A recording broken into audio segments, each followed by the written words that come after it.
here. Now they know they have beach volleyball, and that's what's fantastic about this.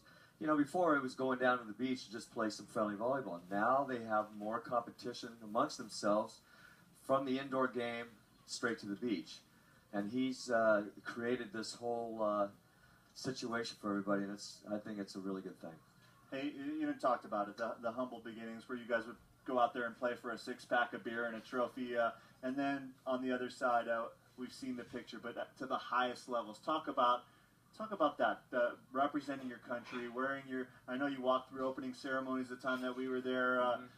Well, how special is the Olympic movement in beach volleyball? Probably one of the most emotional times I've ever felt, especially doing it with my father, walking into Sydney Stadium with you. You know, it just to see him waving to the crowd and, you know, taking his hat off, you know, and to see where it actually started. You know, he was one of the pioneers of the game. And to walk down the track, you know, we've got all the best athletes in the world representing the United States amongst us. And I actually walked ahead and took a picture of my dad waving to the crowd, which was pretty exciting. So, like you said earlier, you played for a six-pack, you played for a cooler. I think when I won my first tournament, I got a cooler. I didn't even get a trophy. So, you know, it was all about pride. You know, you just wanted to beat the other team and go home with the bragging rights and start all over again the next week. And that's what it was all about. And now, as we're going to look at some of the highlights, we're going to look at Adora Anai, a young girl who went to Kahuku and now has the opportunity to extend her career. She's going to play indoors, but for others, the educational, again, these are student athletes, and this is yet another way, another opportunity for some young athletes to extend their education, get that athletic scholarship, and to continue competing. Oh, for sure. You know, beach volleyball has come a long way. We have in California, Southern California mainly, the high school league now, which has started. This is our third season. I represent a high school that has 24 girls signed up for this coming spring season, which is great. And I can see, you know, the interest here. You know, it's going to just escalate every single season. And it takes a guy like Kevin to create that. You know, without his involvement, it wouldn't happen. So that's what you need. You need somebody that's going to take it firsthand and guide these kids. And like you said, NCAA beach volleyball is knocking on the steps right now. I think they're going to have 40 teams, and it will be an official NCAA sport. And high school is the phase before that. So now a lot of these girls are preparing themselves in high school for beach, for the next level for scholarship in their education.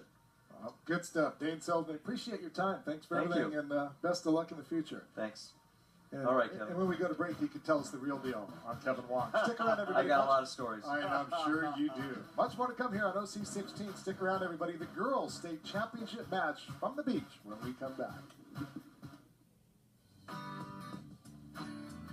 Welcome back, everybody, to beautiful Queens Beach here. We had an opportunity to enjoy a little 4-on-4 exhibition match. Earlier, we watched the boys play, and the first ever, and now we're back and set to see the girls. And it turns out that it's a couple of teams from Punahou. The number one team, the top seed Claire Anderson and Kelly Matthews, and they're going to be going up against Tayana Toto and Brandy Marquith. And this is how it all started, Kevin. This has been a 3-day event. A lot of round-robin play culminating in these two teams making it to the championship, and a lot of schools, a lot of islands represented. Started off with Friday with the Queen and King of the Court for seeding, went into the pool play on Saturday, high level, and then the single elimination starting Sunday. The girls varsity, 24 teams, really a lot of representation from all over the state of Hawaii. So good stuff. So let's talk about these two teams. As I said, a couple of teams from Punahou. The top seed is going to be Claire Anderson and Kelly Matthews. Well, obviously, this is a team that has won their way through it. And they're the seniors. They're the experienced team. They're strong. The veteran out here on the court throughout the year at all the tournaments we run. This is the number one seed. This is the team that comes out and wins. And then on the other side of the net, Brandy Marquith and Tayana Cataldo. The upstarts, you got a freshman and a sophomore, and they're knocking on the door. This team has a lot of experience playing together 3 years, but don't have the competitive experience as their opponents. They're young, they're hungry, And they got a little swagger. And you better have a little swagger if you're a young team. Well, look forward to it. It's buff and blue versus buff and blue. And what do you know? Even the volleyball has a little bit of that buff and blue yellow in it. Stick around, everybody. The Girls State Volleyball Championship coming your way next from the beach of Waikiki after a short timeout. All righty, welcome back, everybody, to Queens Beach. And again, here are your 4 officials that are enjoying this beautiful Sunday afternoon with us here on the sand. Glad to have them all with us. Glad to have you with us for the first ever Hawaii Prep Volleyball Championship. And once again, just about set to go. And a couple of teams that look alike. So let's make sure we have the 2 teams that are right. That's Claire Anderson and Kelly Matthews on the right. That is the Punahou #1 top seeded team. On the other side, with the ace serve, you see with the ball here, Brandy Markwith, really her serve will be a big weapon throughout this championship match. And these are the younger Punahou team players on the left. And a nice little roll shot there, and that's a winner by Kelly Matthews. Matthews so good at controlling the ball and then just the court awareness. Uses the whole 28 feet by 28 feet court.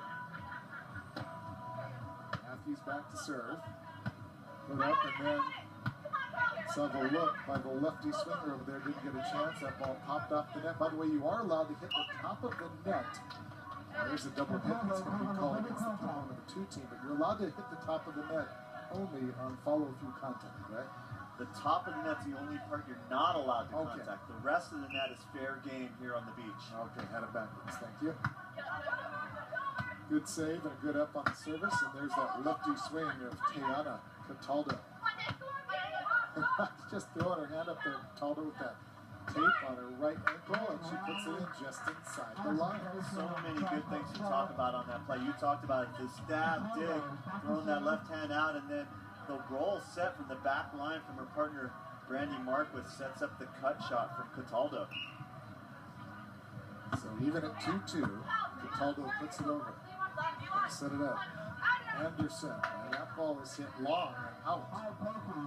Anderson grew up on the beach. Her father, Jay Anderson, one of the legends of Hawaii beach volleyball. Longtime partner was John Anderson and Jay Anderson. They were the kings of the beach here in Waikiki. There's Anderson with a tight pass right on the net. Really nothing she could do with that. It's going to be point for the Punahou #2 team. And they will take a 4-2 advantage. Back to serve it is going to be Tiana Cataldo, 5'9" freshman. That ball, difficult play on the serve, and a nice job getting it over there by Kelly Matthews. Setting it up, Cataldo just kind of with the fist knocks it over. Not able to make the save over there. And it's going to be Kelly Matthews. Such a big advantage. You see the 2 teams switch, and as the wind picks up, the advantage picks up. The young upstarts of Cataldo and Markwith started on the good side. Now they go to the bad side. And again, every 7th point, these 2 teams will switch so that nobody gets any kind of an unfair advantage. Constantly moving. Going to set it up for the left hand hitting Cataldo.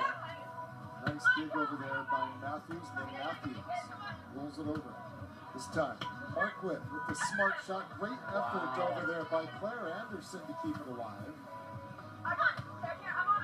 This time Anderson setting up. Matthews going for that back corner, and it's out all hit long, and that'll be point for Punahou team #2.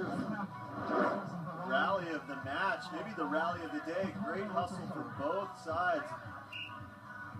Seeing defensive play from both Punahou teams early on. The ball ultimately hit long. And that play, not played by Cataldo, goes under the net. That'll be a point for your team on the left. That is Punahou #1. Punahou #2 again is the younger players on the right-hand side of your screen right there. A freshman and a sophomore going up against the 2 seniors on your left. There's Matthews, and she is met. What a great play over there by Brandy Markwith. Good looking play. You've seen some nervous plays on both sides right now. Some of the sets that you would expect to be pretty routine, all of a sudden you throw a camera, you throw Howard Deshevsky out there, and make those plays a little more difficult. I'm sure they're thinking about me. Who? In fact, it was funny when we went up to interview the team of Brandy Markwith and Tiana Cataldo. Kevin goes over there. He introduces me, and I think it was Mark that says, "So is this what you do for a full-time job? Is this your living?" Dash, it's hard not to see your pretty mug if you watch any sort of sports here in Hawaii. I just laughed. Said, "Just a hobby, my love. Just a hobby." Good swing. And better dig. Great job by Matthews. And here she is again. Puts it over. Knocked over by Marquith. And setting it up again for Matthews. Goes to the back corner. Cut off the chest roll and then down. That's going to be a point for Clinical team number 1. Anderson Matthews on the left. You know, something we're going to have to pay attention to is Cataldo in the ankle wrap. Hurt that. You can see right there on the left side of your screen. Hurt that about 3 weeks ago. And the mobility, maybe not 100%. She's definitely getting on top of the ball and taking big swings, though. And there's another big swing right there by Cataldo. Hole number 2. So typically, if you have those ankle injuries, they hurt the lateral motion. When you're coming in, jumping, going in a straight line, not going to hurt you as much. Where it will be a factor is when Cataldo is on defense. So they switch sides once again. 14 points overall, 9 serving, 5. Marquith with the serve. Set it up, and Matthews knocks it over and puts it down in front of a diving Brandy Marquith. Great shot. We saw Matthews go into the cut shot to the left side of her court. This time back to the right side, the little inside out. Smart shot from the veteran. And here's Claire Anderson on the serve, setting it up. Ball actually just over the net. Anderson keeps it alive and then pops it over the net. Might have been an out ball played, and here's Marquith. Setting it up. Nice little play. Kelly Matthews pops it over, and that's good for a winner. Her 3rd kill. And for the first time today, this is an advanced play. Running behind to the good side. A little bit of a motion offense from the veteran squad of Anderson and Matthews. Anderson serving. There's Cataldo, put up by Matthews, and then Matthews over the net. Cataldo, left-handed roll shot, and serve it up, set up Matthews. Coming in diving is Marquith. Marquith with the easy shot. Anderson puts it up. Back to Anderson. They're just playing a little back and forth game and making each other keep it close to the net. And a winner that time by Anderson. These teams, no surprises at all. The scouting reports, they know what the opponent likes to do. Yeah, when we went over to talk to one team, the other was sitting right there, so you want to move away? And, it doesn't. We know them, they know us. Good looking hit from Cataldo. Really a lot of potential lefty. She's long and springy, has a lot of range. 4 kills for Cataldo, who now back up behind the line to serve it up. Set it up for Anderson. Goes for that back corner, puts it just inside the back line for point. 2nd kill for her. Anderson and Matthews, we talked to them. What do you think your strengths are going into this? And they said we played so many years together. With our communication, our chemistry, on and off the court, our strength. Good swing by the lefty Tayana Cataldo. The freshman knocks it down for her 5th kill. I'll tell you what, she scores. Right, freshman, they've been attacking her, going right at her, and they're doing a great job of controlling the ball.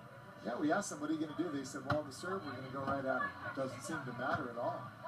Here's Anderson. The fist shot right inside that back line for the winner. And they will switch again. That takes us to 21, and we'll take a timeout as the girls will go replenish their fluids, grab a drink, and we'll be back with more from Queens Beach in Waikiki. Beautiful diamond head in the distance, and back here at Queens Beach, a reminder, the Hub Football Classic coming away. It's a Goodwill Senior Bowl, just featuring a lot of players who've done just a great job of representing their teams and their communities. They'll be suiting it up one more time. Hub Classic pretty much closing out the fall-winter schedule here on OC16. So many people who have given so many hours of their time to bring you all these great sporting events from the middle of August. And of course, we will gear back up right after the new year. Boys and girls basketball and the second half of winter, spring sports right around the corner. big left-handed swing by Tayana Cataldo.